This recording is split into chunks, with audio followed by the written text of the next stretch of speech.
Jadi kalau belanja hartanya itu adalah dari yang halal ya boleh-boleh saja gitu. Cuman ada batasan-batasan yang mesti kita perhatikan dalam membelanjakan harta.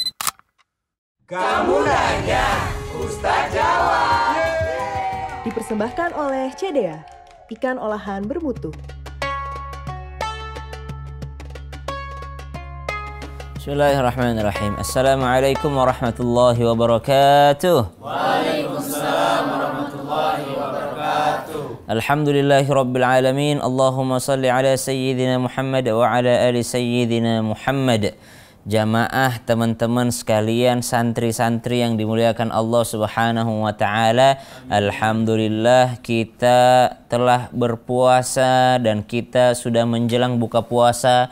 Berarti sebentar lagi kita akan mendapatkan sebuah kenikmatan yang hanya didapatkan oleh orang yang berpuasa.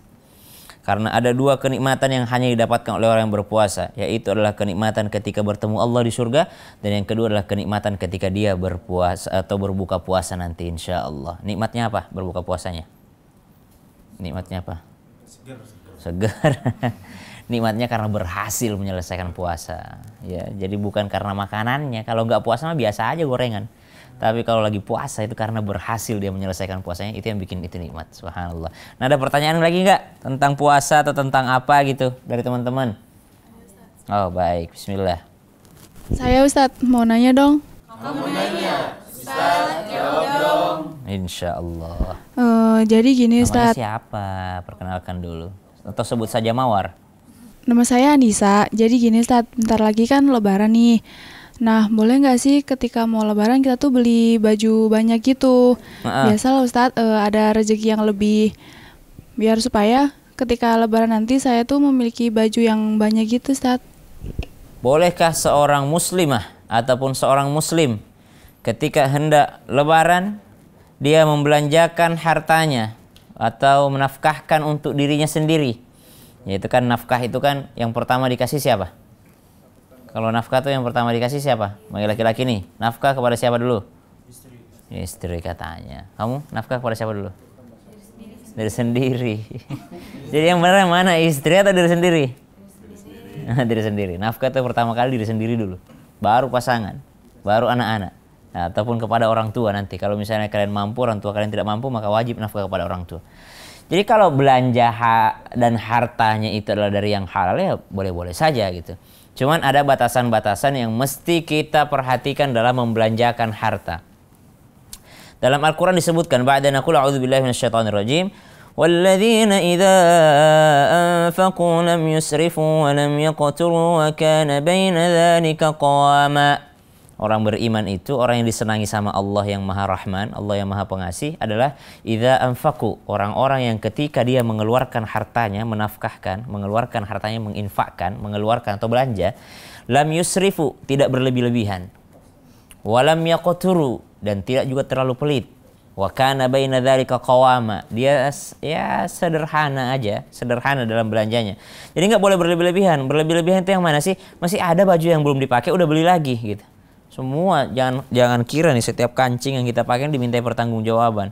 Coba tengok dulu lemarinya, ada yang belum dipakai kah atau apakah? Subhanallah, terlalu banyak bajunya. Kadang-kadang seperti itu perempuan nih utamanya, numpuk baju karena dia pengennya sekali pakai aja, nggak pengen kelihatan dua kali, apalagi kalau udah diposting gitu ya. Ada orang yang memang gampang sedih, dikomentari sedikit jilbabnya udah sedih, dikomentari gamisnya itu mulu bajunya udah sedih. Ya emang kenapa orang dari uang yang halal kok, baju-baju gue, uang-uang gue, yang beli-beli gue, kenapa lu yang ngomentarin hidup gue gitu. Baju gue nih halal nih bos, kalau udah halal bangga aja gitu. Daripada baju gonta-ganti tapi dari hasil korupsi, naudzubillah min dzalik. Daripada baju gonta-ganti tapi hasil nipu, hasil ngutang, kok bangga dengan hutang, subhanallah. Jadi bahagialah meskipun bajunya itu-itu aja. Kenapa? Karena dari yang halal, mesti yang halal dulu. Jadi dalam Al-Quran, idza anfaqu lam yusrifu, tidak berlebih-lebihan. Nah, kemudian syaratnya membeli pakaian, lihat dulu auratnya. Pakaian yang menutup aurat. Ingat ya, menutup aurat, bukan membungkus aurat. Apa bedanya membungkus dengan menutup? Kalau menutup aurat nggak ketahuan auratnya. Tapi kalau membungkus ketahuan auratnya. Contoh misalnya membungkus tuh sesuatu yang ditutup pun udah ketahuan ini apa gitu, ini lengan. Kenapa dia membungkus auratnya? Masih ketahuan bentuk lekukannya. Syaratnya pakaian wanita itu apa sih? Tidak menerawang dan tidak membentuk lekukan tubuh. Jadi perhatikan itu, menutup aurat dan juga tidak menerawang dan tidak membentuk lekukan tubuh. Yang kedua, pakaiannya dipakai buat apa? Semuanya kan akan dihisab. Semuanya akan dihisab. Ngeri nggak kalau dengar kata hisab? Ngeri nggak? Ngeri kalau dipakai buat keburukan. Tapi kalau dipakai buat kebaikan, justru hisab itu bagus. Punya banyak baju, tapi semua bajunya dipakai dalam kebaikan. Justru baju itu akan bersaksi nanti di hari hisab, ya Allah aku dipakai ke masjid. Ya Allah aku dipakai ke pengajian. Ya Allah aku ini bajunya dipakai untuk berbuat baik. Gitu. Jadi hisab itu belum tentu sesuatu yang menakutkan atau sesuatu yang buruk. Mobil, punya mobil banyak, semua mobilnya dipakai untuk kebaikan. Ada orang mau berangkat ke rumah sakit, oh pakai aja mobilku, gitu. Ada orang sedang butuh mobil misalnya, pakai aja nggak apa-apa, pakai aja, dipakai buat baik. Justru mobilnya yang banyak itu akan bersaksi tentang kebaikannya di dunia. Jadi hisab itu kalau dia pakai kebaikan ya bagus-bagus aja. Jadi beli pakaian, ketahui syarat-syarat pakaian wanita, kemudian tidak berlebih-lebihan. Walamnya kotor, nggak terlalu pelit juga. Ada orang pelit banget bahkan bagi dirinya sendiri. Dia mampu beli baju yang bagus, dia beli baju yang tidak bagus, kualitas bagus, akhirnya gampang rusak apa segala macam. Ya beli aja. Ya selama tidak terlalu pelit, tidak terlalu boros. Wa kana baina dzalika qawam, sederhana aja. Cuma gini, kalau mau mudik, kalau mau lebaran tuh biasanya orang sibuk beli baju lebaran untuk dirinya, untuk pasangannya, untuk anak-anaknya. Dia lupa belikan orang tuanya. Orang tuanya dapat apa? Baju bekas dia tahun kemarin. Ada yang begitu, banyak yang begitu. Ya, kalau urusan keluarganya di kampung, bekas-bekas tahun kemarin, Nauzubillahi min dzalik. Dia cuma mikirin pasangannya aja, dia cuma pikirin anak-anaknya, tapi orang tuanya tidak difikirkan. Kalau mau berkah hartanya, beli baju jangan buat diri sendiri aja, beliin juga buat orang tua. Kan katanya tadi lagi ada rezeki lebih nih Ustaz. Ya kalau udah cukup dengan 1-2 baju, silahkan beli baju selanjutnya untuk orang tua, untuk orang yang membutuhkan, orang yang tidak menutup aurat disebabkan karena nggak punya, maka bantuin dia. Ya, bantuin dia dengan cara memberikan sesuatu yang bermanfaat baginya. Insya Allah hartanya akan berberkah. Dan juga belanja itu apa? Belanja harus tahu dari mana penghasilannya, halal nggak? Kita ini orang Indonesia takut makan babi tapi nggak takut korupsi. Ada muslim gitu. Dia takut dengan zat yang haram tapi tidak takut dengan penghasilan yang haram. Takut banget dia kalau disuruh atau ditawari minum alkohol, takut banget. Aduh, mabuk apa itu haram, alkohol, khamar haram. Tapi giliran nipu orang, wah, ngambil hak orang lain, nipu orang, bohongin orang, jualannya nggak beres, jualannya nipu orang lain, subhanallah. Tapi minum alkohol, dia takut dengan zat yang haram, tapi tidak takut dengan penghasilan yang haram.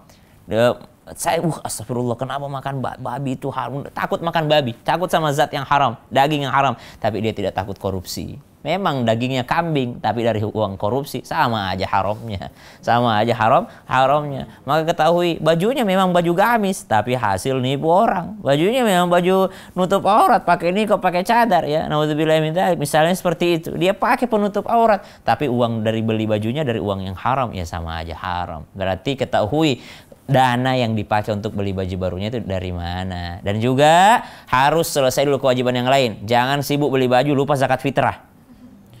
Jangan sibuk beli baju lupa zakatnya. Kenapa? Karena harta kita itu apa yang dipakai, apa yang dimakan, dan apa yang disedekahkan. Jangan sampai beli tapi enggak pernah dipakai. Naudzubillahi min dzalik. Maka seluruh jamaah, seluruh teman-teman santri, perhatikan ketika belanja, perhatikan ketika membeli sesuatu, karena jual beli dalam Islam itu halal, namun ada beberapa syarat yang akhirnya bisa menjadikan itu yang menjadi haram karena dari duit apa dia membelinya, dari penghasilan seperti apa. Pakaiannya juga harus yang menutup aurat, jangan sampai pakaian tersebut justru malah dihisab di hari kiamat karena membantu seseorang dalam berbuat maksiat. Naudzubillahi min dzalik. Ayo kita sama-sama berdoa semoga kita menjadi hamba Allah yang insya Allah sudah dekat lebaran ini, kita menjadi hamba Allah yang diterima seluruh puasanya. Bismillahirrahmanirrahim. Allahumma taqabbal minna salatana wa siyamana wa ruku'ana wa sujudana wa tilawatana minal Qur'anil azim. Sallallahu ala sayyidina Muhammad walhamdulillahi rabbil alamin. Selamat berbuka puasa untuk semuanya. Insya Allah kita ketemu lagi di pengajian selanjutnya. Wassalamualaikum warahmatullahi wabarakatuh. Waalaikumsalam warahmatullahi wabarakatuh.